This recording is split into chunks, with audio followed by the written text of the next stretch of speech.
अस्सलामुअलैकुम नाजरीन, आप देख रहे हैं सूबाई रंग न्यूज और एंटरटेनमेंट टीवी चैनल और मैं हूं कमल सिया। सबसे पहले नजर डालते हैं आज की अहम खबरों पर। District police officer Sargodha doctor Asad Ejaz Wali ने कहा है कि मीडिया के ताउन से जिला सरगोदा में जराइम पेशा अफराद के लिए घेरा तंग कर देंगे। पुलिस और मीडिया एक दूसरे के लिए लाजिम और मलजूम हैं। सहाफ़ियों के लिए मेरे दरवाजे हमेशा खुले रहेंगे। सदर क्लब महर आसिफ हनीफ ने नए तैनात होने वाले DPO सरगोदा डॉक्टर असद एजाज मलही को तैनाती के बाद पहली बार सरगोदा प्रेस क्लब आमद पर खुशामदीद कहा।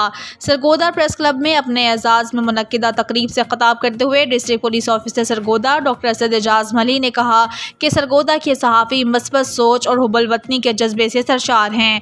मौजूदा दौर इंफॉर्मेशन का दौर है। मीडिया और पुलिस एक पेज पर हों तो शहरियों के जानो माल का तहफ़्फ़ुज़ यकीनी होगा और बेहतर निशानदही से जराइम का खात्मा मुमकिन हो। कोई इन्फॉर्मेशन देना चाहते हैं, किसी क्राइम पे आप पूछना चाहते हैं, किसी इंसिडेंट पे आप बात करना चाहते हैं, नेचुरली अगर कोई ऐसी चीज हुई मैं ना रिस्पॉन्ड कर सकता हुआ तो उस पर भी मैं आपको कॉल बैक बाद में करके या बाद में रब्ता करके बता सकूंगा।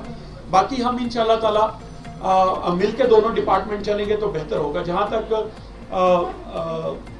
जिक्र किया ट्रैफिक के हवाले से, बहुत बेसिक मसला है क्योंकि इससे कम्युनिटी सारे के सारे इफेक्ट होते हैं। क्राइम का तो ये होता है ना जी, जिसके घर में या जिस बंदे के साथ वारदात होती है वो सिंगल बंदा इफेक्ट हो रहा होता है, सिंगल फैमिली इफेक्ट हो रही होती है। लेकिन ट्रैफिक एक ऐसी चीज है जिससे पूरा शहर जो है वो इफेक्ट होता है। तो बिल्कुल इंशाल्लाह ताला आप लोगों के साथ मिलके ट्रैफिक को रीऑर्गेनाइज करेंगे और उसमें देखेंगे कहाँ पे कोई कमियां कोताहियां हैं या कहाँ पे एडिशन करने की जरूरत है, उस चीज को बेहतर करेंगे। बेसिक पॉलिसी हमारी वही होगी कि क्राइम को हमने यहाँ से जड़ से उखाड़ के फेंकना है। किसी किस्म की जो पथारेदारी होती है, क्रिमिनल्स को पनाह देना होता है, क्रिमिनल्स की कोई सपोर्ट करना होता है, ऐसे लोगों की निशानदही करें ताकि हम उनके खिलाफ क्रैकडाउन कर सकें। ओवरऑल आप क्योंकि सरगोदा से बिलोंग करते हैं, आप बेहतर समझते हैं कि सरगोदा के लोग जो हैं वो बड़े प्यार मोहब्बत करने वाले और रख रखाव वाले हैं। यहाँ का क्राइम ट्रेंड भी वहाँ उस तरह का नहीं है जिस तरह का टिपिकल बहुत ज्यादा कोई हीनियस नेचर के बाज़ इलाकों में होता है। यहाँ पे हमारा कुछ बेसिक ट्रेडिशनल क्राइम है। इंशाल्लाह ताला हमारी कोशिश होगी कि उसको भी हम ज्यादा से ज्यादा कंट्रोल करें और उसको भी ज्यादा से ज्यादा बेहतर कर सके और इंशाल्लाह ताला आपके ताउन से, आपके मशवरे से चलेंगे। बहुत शुक्रिया। 15-20 मिनट मेरे पास है, मैं इसलिए आज आपसे बात करना चाह रहा हूँ कि इससे आपसे पहले 2 DPO हजरात आए मगर हमें वो मोहब्बत वो प्यार नहीं मिल सका जो हमने उन्हें हमेशा दिया।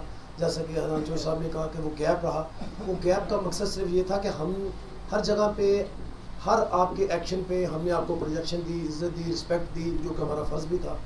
हमारे साथ जो जेन्युइन काम हुआ वो कभी आज तक पूरा नहीं हुआ। हमारे 3 मेंबरान ऐसे हैं, AR सलीम साहब सीनियर सहाफ़ी हैं, इनका 125 चोरी हुआ, उन्हें आज तक नहीं मिल सका। राजा हफीज़ साहब, इनका 125 चोरी हुआ। अल्तमश पट्टी साहब हैं। 3 ऐसे बंदे हैं, खड़े होकर दिखा दें। इनको तकरीबन 2 साल का अरसा हो गया FIR की कापियाँ लेके फिर रहे हैं। कभी RPO साहब कहते हैं, उमर साहब हैं, इन लोगों के मोटरसाइकिल इन्हें नहीं मिल। सदर प्रेस क्लब महर आसिफ हनीफ और जनरल सेक्रेटरी राना साजिद इकबाल ने कहा कि सरगोदा प्रेस क्लब मुकद्दस सहाफ़ती और जमहूरी रवायात का अमीन है। मसाइल की निशानदही के लिए, जराइम के खात्मे के लिए आगे बढ़कर किरदार अदा कर रहा है। तकरीब के अख्ताम पर डॉक्टर असद एजाज मलही को सरगोदा प्रेस क्लब की ताहियात रुकनियत पेश की गई। इस मौके पर सहाफ़ियों की बड़ी तादाद मौजूद थी। कैमरा टीम के गुलाम अकबर, सूबाई रंग TV, सरगोदा।